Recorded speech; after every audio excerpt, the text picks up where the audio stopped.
الحمدللہ رب العالمین والعاقبۃ للمتقین والصلاة والسلام علی سید المرسلین وعلی آلہ وصحبہ وازواجہ اجمعین اما بعد فاعوذ باللہ من الشیطان الرجیم بسم اللہ الرحمن الرحیم من ذا الذی یقرض اللہ قرضا حسنا فیضاعفہ لہ اضعافا کثیرا صدق اللہ العظیم۔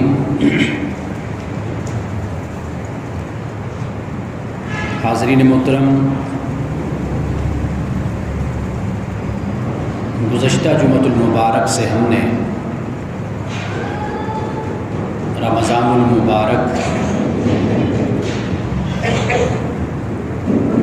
کی آمد اور استقبال، اس پہ ہم نے اپنی گفتگو کا آغاز کیا تھا۔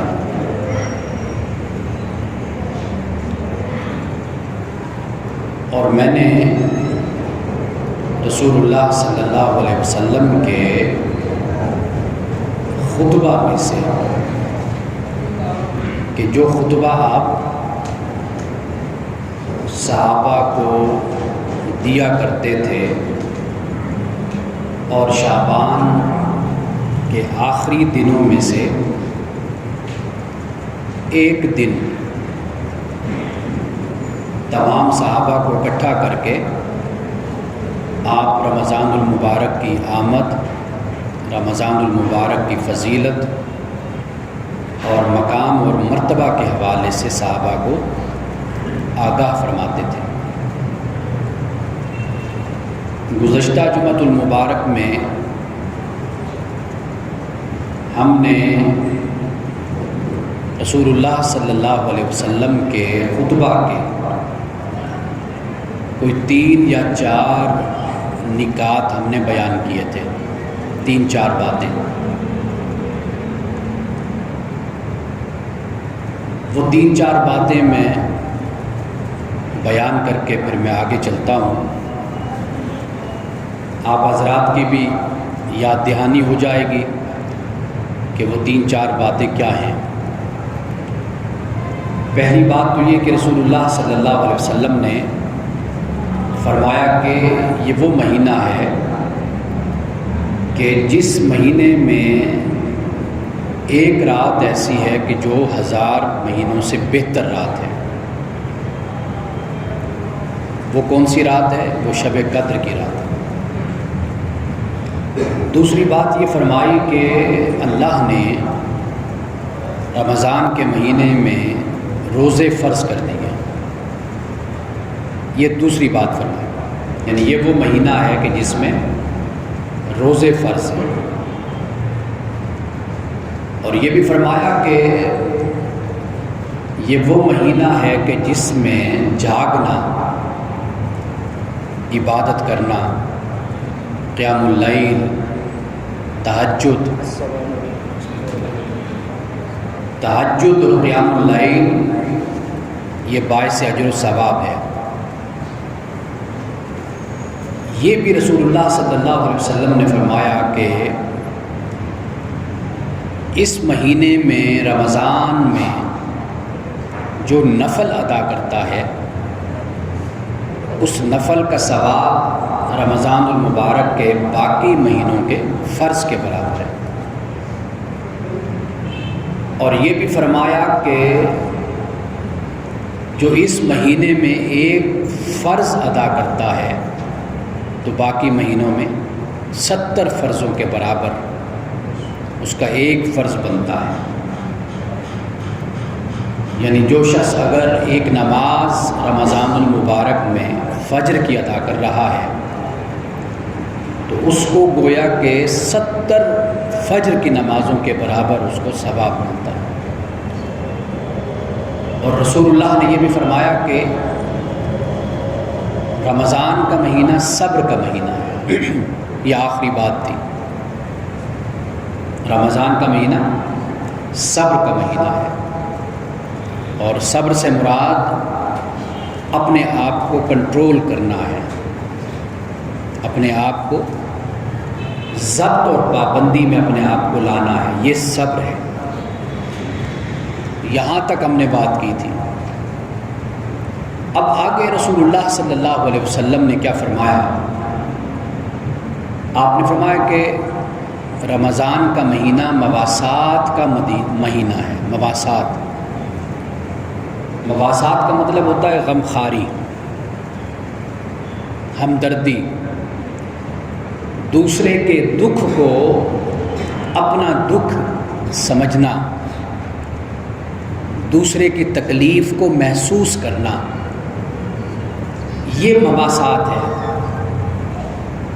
کہ اگر کوئی اپنا بھائی اگر تکلیف میں ہے، وہ ہمسایہ ہے، وہ اپنا رشتہ دار ہے، وہ اپنا مسلمان بھائی ہے، وہ انسان ہے، کوئی بھی شخص ہے،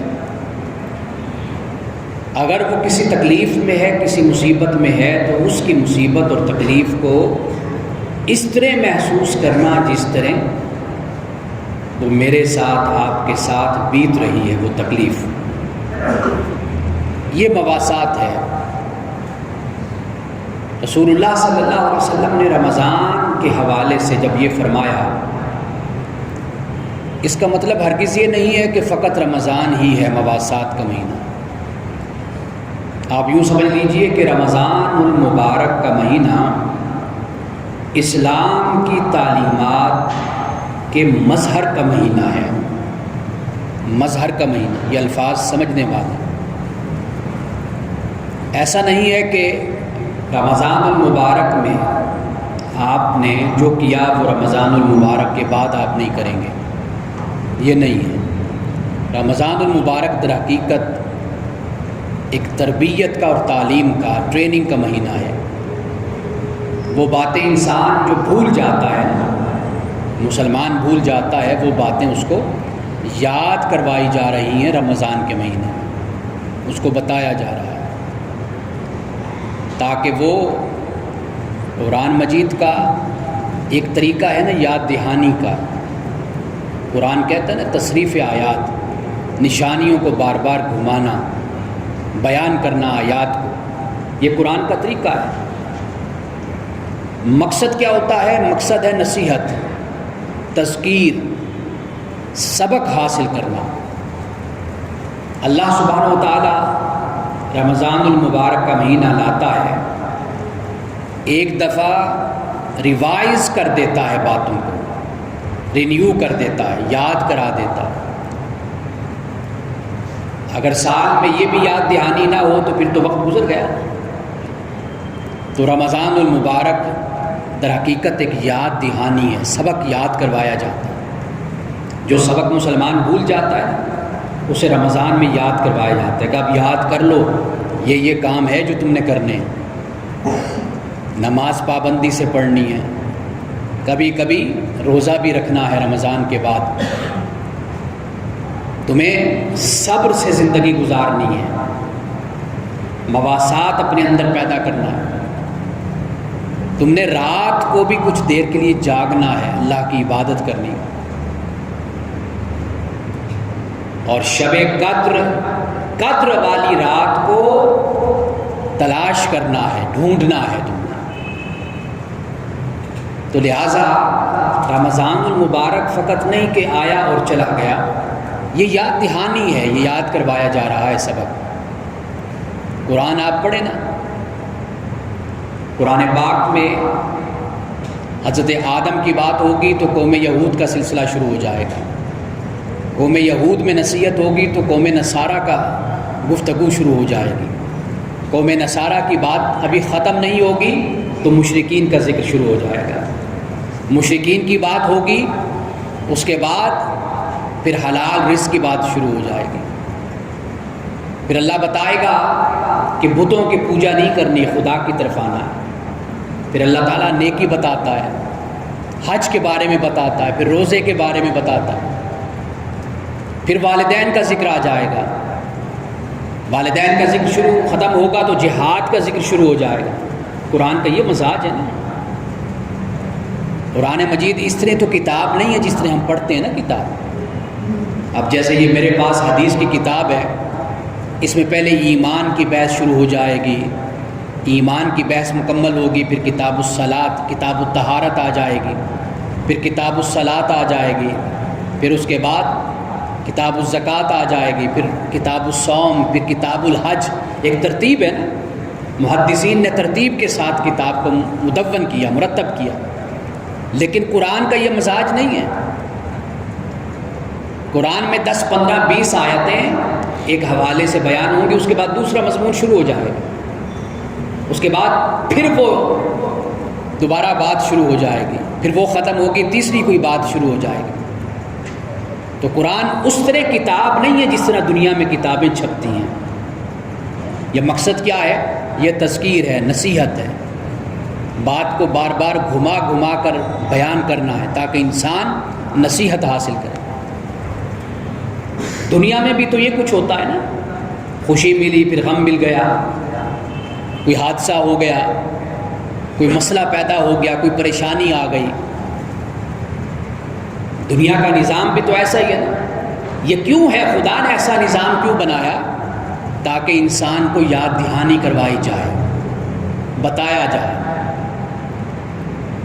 رشتہ دار دنیا سے چلے جاتے ہیں، والدین دنیا سے چلے جاتے ہیں، ہمسائے چلے جاتے ہیں، کبھی کوئی بڑا چلا جاتا ہے، کبھی کوئی چھوٹا چلا جاتا ہے۔ یہ یاد دہانی ہوتی ہے کہ موت سے کس کو رستگاری ہے، آج وہ کل ہماری باری ہے۔ اللہ تعالیٰ نے جو قرآن کا جو ایک طریقہ رکھا ہے، وہی خدا نے طریقہ اس کائنات میں رکھا ہے۔ مقصد کیا ہے؟ مقصد یہ ہے کہ انسان خدا کی طرف متوجہ ہو، نصیحت ہو، عبرت حاصل کرے، اپنی عقل کو استعمال کرے، سوچے سمجھے، نصیحت حاصل کر کے اپنی زندگی کو تبدیل کرے۔ اصل مقصود تو یہ ہے۔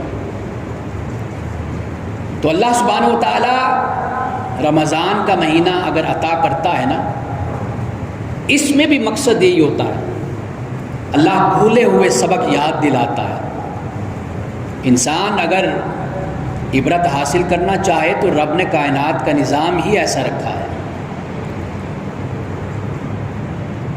جس کو اللہ نے 2 آنکھیں دی، 2 کان دیے، جس کو اللہ نے دماغ دیا، عقل دی، اس کے لیے بڑا سامان ہے دنیا میں عبرت حاصل کرنے کا، نصیحت حاصل کرنے کا، اپنے آپ کو بدلنے کا، تبدیل کرنے کا، خدا کا بندہ بننے کا، اس کا فرمانبردار بننے کا، اس کی نافرمانی سے بچنے کا۔ بڑے طریقے، اتنی نشانیاں اس کائنات میں پھیلی ہوئی، آسمان کی بلندی سے لے کر زمین کی پستی تک، شمال سے جنوب تک، جنوب سے شمال تک، مشرق سے مغرب تک، مغرب سے مشرق تک۔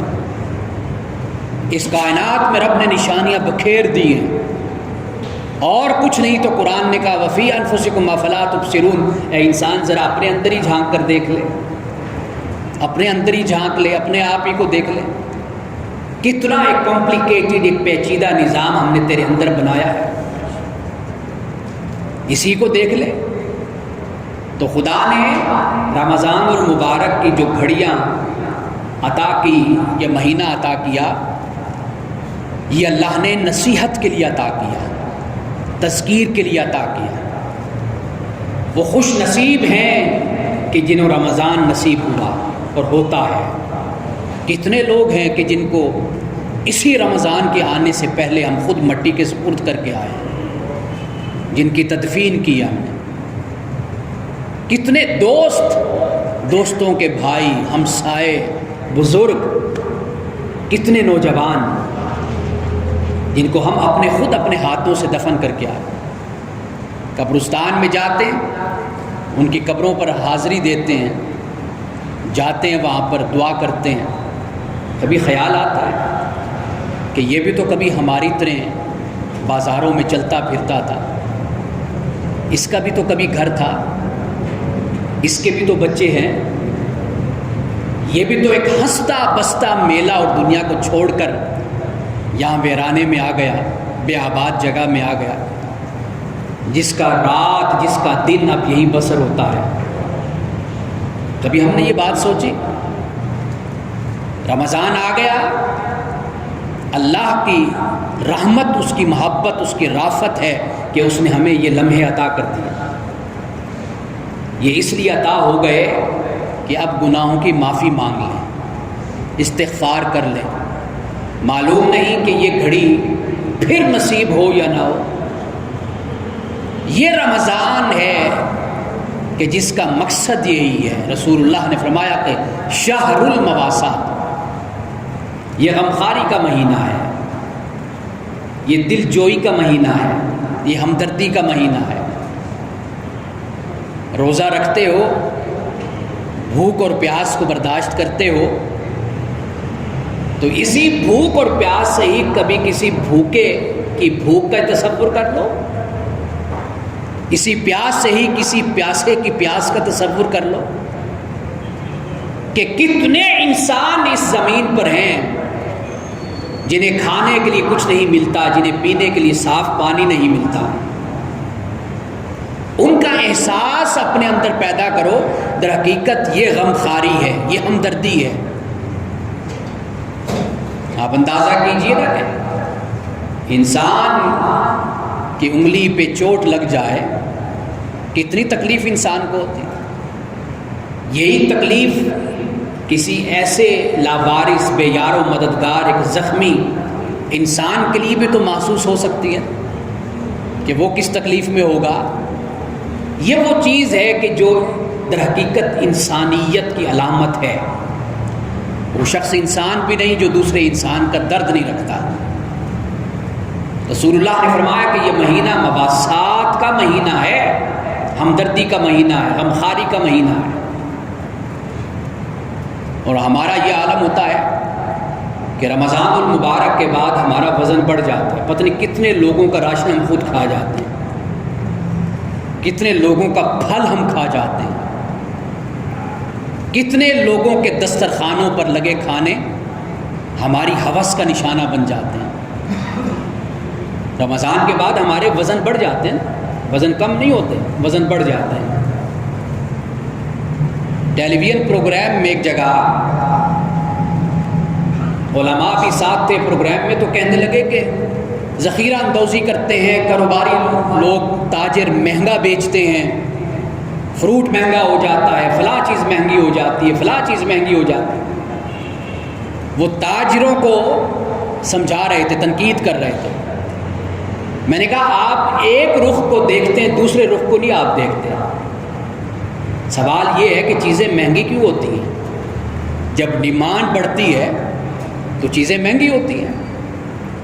مسلمان پورا سال اتنا فروٹ نہیں کھائیں گے جتنا فروٹ رمضان میں کھائیں گے۔ بھائی وجہ کیا ہے؟ کیا روزہ اس مقصد کے لیے تھا؟ آپ نے کوئی احسان کر دیا روزہ رکھ کر؟ آپ کو بھوک نے ستایا، آپ نے افطار پہ اتنا کچھ کھا لیا کہ جتنا آپ سارا دن کبھی نہیں کھاتے۔ پھر آپ کہتے ہیں جی میں نے روزہ رکھا۔ روزے کے مقاصد، غرض اور غایت اس طرح پوری ہوتی ہے۔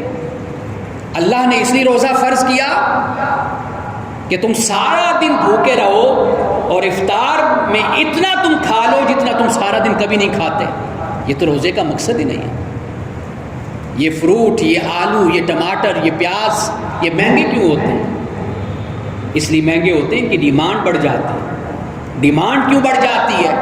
ڈیمانڈ اس لیے بڑھ جاتی ہے کہ ہماری ہوس بڑھ جاتی ہے۔ ہماری ہوس کیوں بڑھ جاتی ہے؟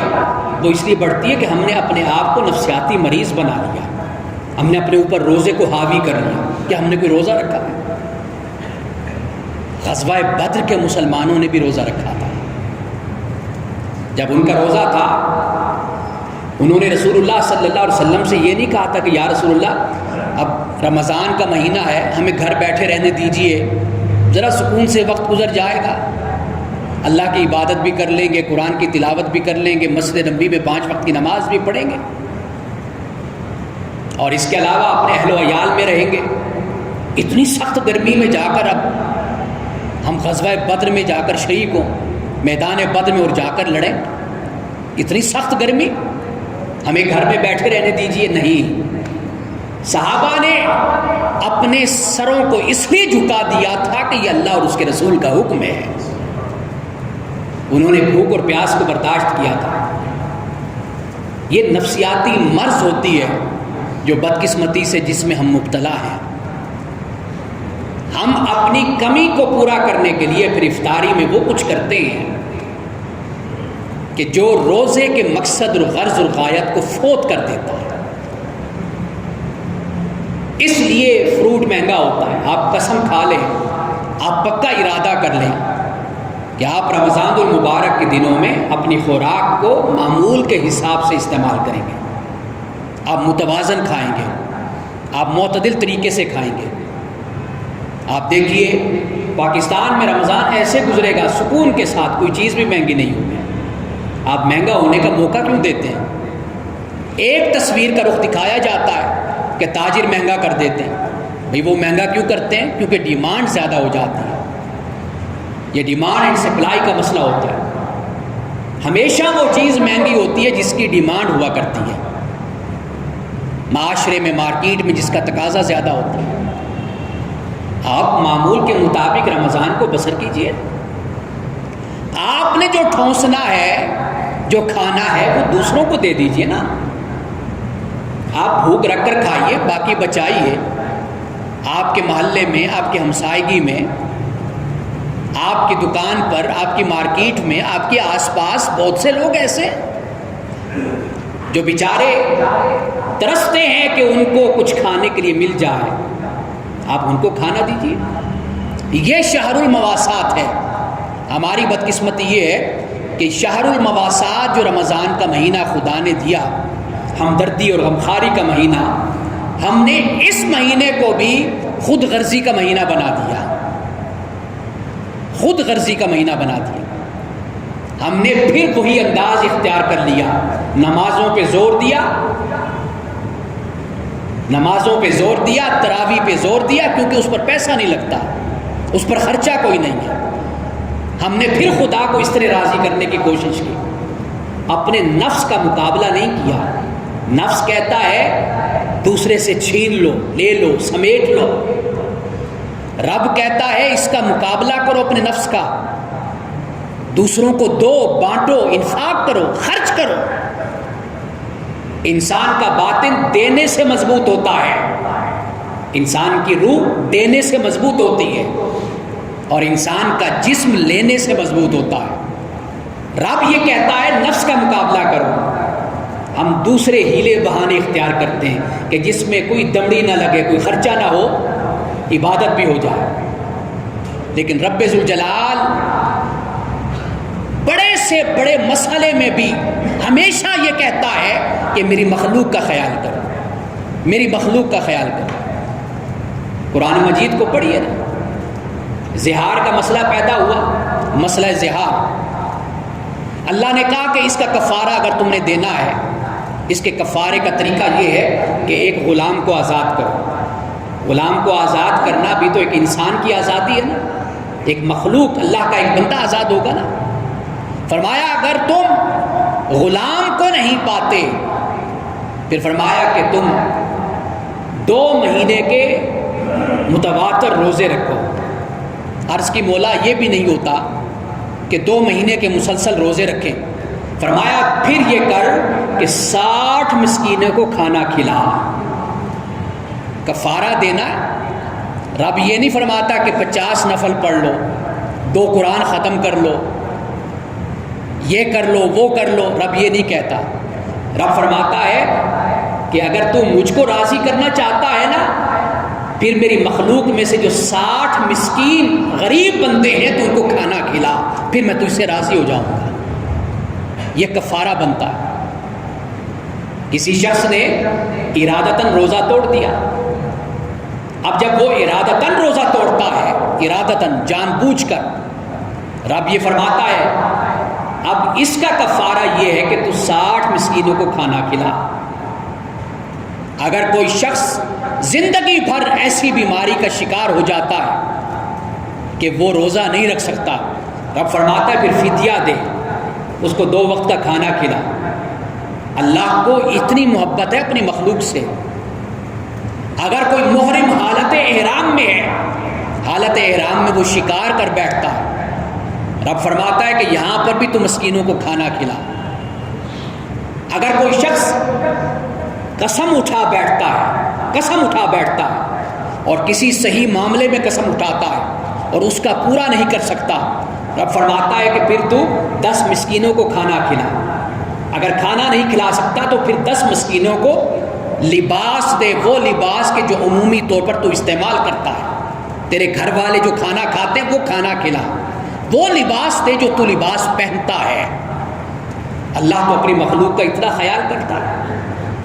رمضان کے روزوں کا مسئلہ ہو، جنت کا حصول ہو، مسئلہ زہار کا کفارہ ہو، اس کے علاوہ اور دیگر مسائل میں رب فرماتا ہے کفارہ ادا کرنا ہے تو پھر میری مخلوق کی خدمت کر، میری مخلوق کو خوش کر۔ آپ جانتے ہیں نا کہ رسول اللہ صلی اللہ علیہ وسلم کے پاس صحابیہ عرض کی، یا رسول اللہ جہاد پہ جانا چاہتا ہوں، اجازت دیجیے۔ آپ نے فرمایا کیا تیرے والدین زندہ ہیں؟ عرض کی حضور والدین زندہ ہیں۔ فرمایا جاؤ، جا کر اپنے والدین کی خدمت کرو، اللہ تمہیں والدین کی خدمت کے بدلے میں جہاد کا ثواب عطا کرے گا۔ یہ ہے مخلوق۔ معلوم نہیں کہ کب سے خالق اور مخلوق کو جدا کر دیا گیا کہ مخلوق کو ایک طرف کر دو، خالق کو صرف نمازوں سے اور قرآن سے اور ان چیزوں سے بس خوش کرنے کی کوشش کرو۔ اس کا بھی بڑا مقام اور مرتبہ ہے، نمازوں کا، تلاوتوں کا، نوافل کا، تہجد کا، قیام اللیل کا بڑا مقام اور مرتبہ ہے، اس میں کوئی شک نہیں، لیکن توازن رکھنے کی کوشش کیجیے۔ رسول اللہ صلی اللہ علیہ وسلم نے اس لیے شہر المواسات فرمایا کہ یہ مہینہ غمخواری کا مہینہ ہے۔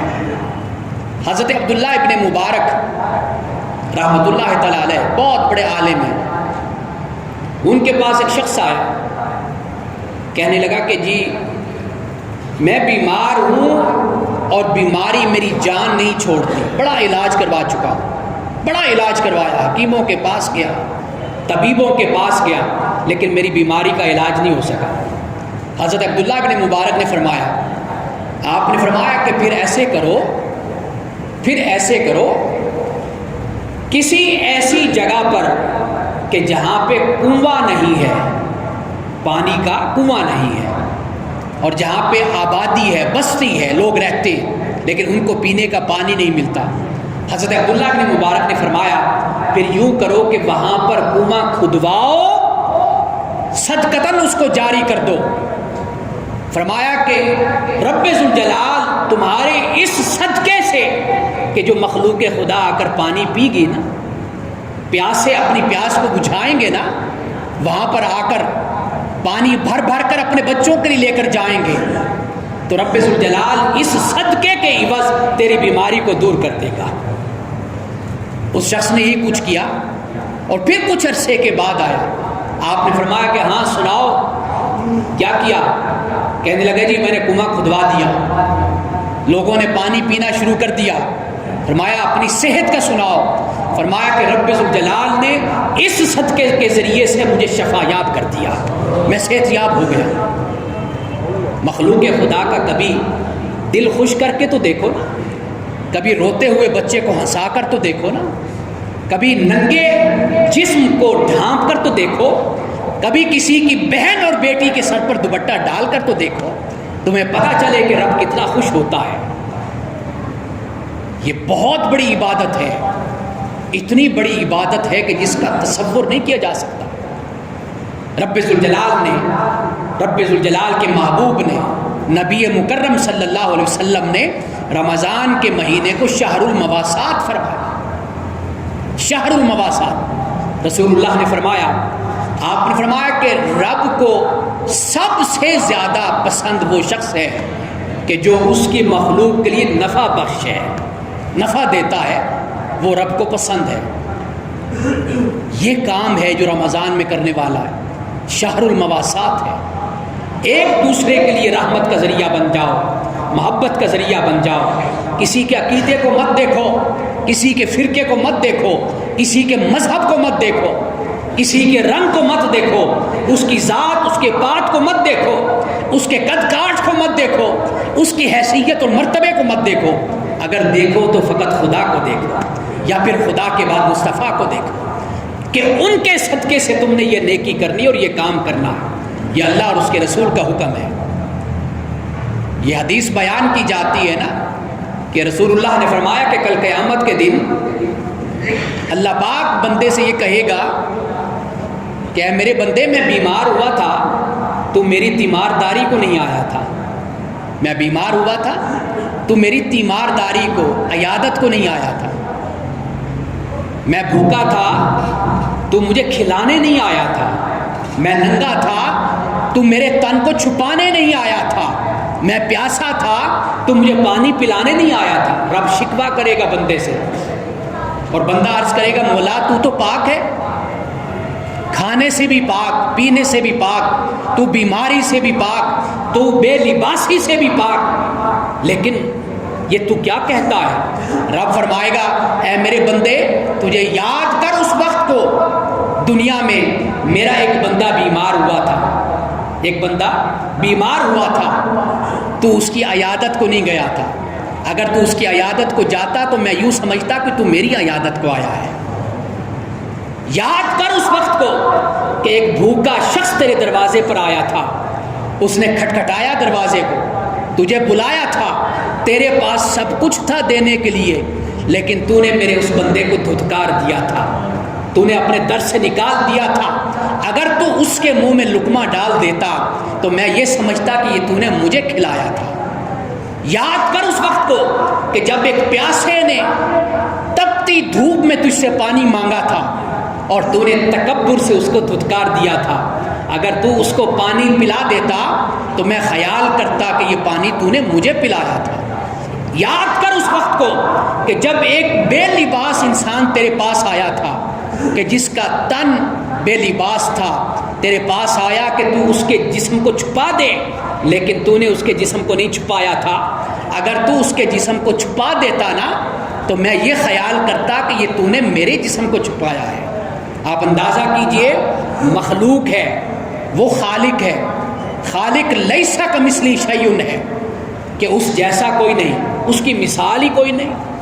مثال ہوتی ہے نا، آپ میرے بھائی کو دیکھیں گے تو آپ کہیں گے یہ امانت صاحب کی مثال ہے، لیکن رب تو مثال سے بھی پاک ہے، مثال سے بھی پاک ہے، وہ کھانے پینے پہننے سے پاک ہے، اس کا دیکھنا ہم سے علیحدہ، اس کا سننا ہم سے بلند، اس کا بولنا ہم سے بلند، وہ لامحدود ہم محدود، لیکن وہ لامحدود ہو کر بھی سبق کیا دیتا ہے کہ اگر تو میرے بندوں کو خوش کرے گا تو یقین کر لے در حقیقت تو نے مجھے خوش کر دیا ہے، تو نے میرے بندوں کو کھلایا گویا کہ تو نے مجھے کھلا دیا۔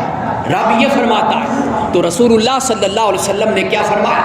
فرمایا شہر المواسات، شہر المواسات، کہ یہ مہینہ غمخواری کا مہینہ ہے، غمخواری کا مہینہ ہے، ہمدردی کا مہینہ ہے، یہ دوسرے کے دل کو خوش کرنے کا مہینہ ہے، روتے ہوئے چہروں پر مسکراہٹ لانے کا مہینہ ہے، پریشان حال لوگوں کی پریشانیوں کو دور کرنے کا مہینہ ہے۔ اگر تمہارے پاس وقت نہیں کسی کے لیے، کم از کم یہ تو کرو کہ اس کے چہرے پر مسکراہٹ لاؤ، اپنی دولت کے ذریعے سے، اپنے اچھے رویے کے ذریعے سے، اور اپنے حسن سلوک اور اپنی کارکردگی کے ذریعے سے۔ یہ وہ کام ہے کہ جو ہر شخص کر سکتا ہے، اس کے لیے کروڑوں اربوں روپے کی ضرورت نہیں ہے۔ یہ وہ نیکی ہے کہ جو غریب سے غریب شخص بھی کما سکتا ہے۔ رسول اللہ نے فرمایا اپنے مسلمان بھائی کو مسکرا کر دیکھنا یہ بھی صدقہ ہے، یہ بھی صدقہ ہے۔ صدقے کے لیے دولت کی ضرورت نہیں، مسکرا کر اسمائل چہرے کے ساتھ، مسکراتے چہرے کے ساتھ اپنے بھائی کو دیکھنا، حضور نے فرمایا یہ بھی صدقہ ہے۔ تو آج حدیث پاک کے صرف ایک نقطے پر ہم نے بات کی، اور وہ یہ کہ رسول اللہ نے فرمایا کہ رمضان کا مہینہ غمخواری کا مہینہ ہے۔ واخر دعوانا الحمدللہ رب العالمین۔